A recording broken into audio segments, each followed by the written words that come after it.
Mami nko ababa we ho na o feedback bi na ye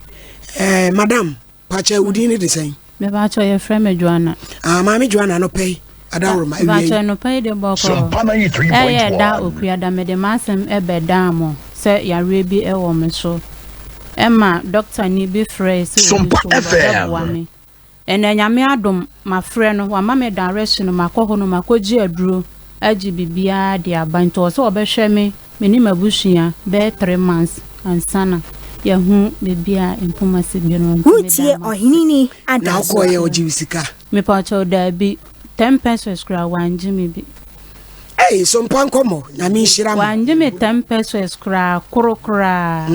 wanje me 10 le fi se oba ha ko en so se ne ne mutie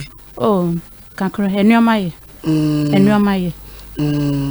ti wa kyerɛkyerɛ na de na wokɔ no ku anko anaduro no mu nyina na mokoye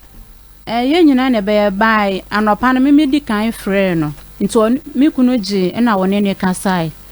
no ye se insan se sikanti Sompa FM manti me nko me ba metimi agi aba ne nyina be yusu ti odi bia ma de wuku nso be no me pa cho ye nyina odi ni nyina ma ye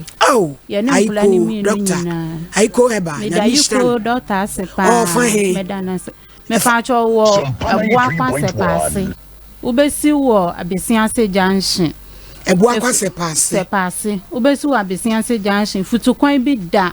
ehwo no ko street wo kwa akotra bridge bi na wako anim kakre wo be nante be just 10 minutes na wadu ni fie ehwo no odi ni dwuma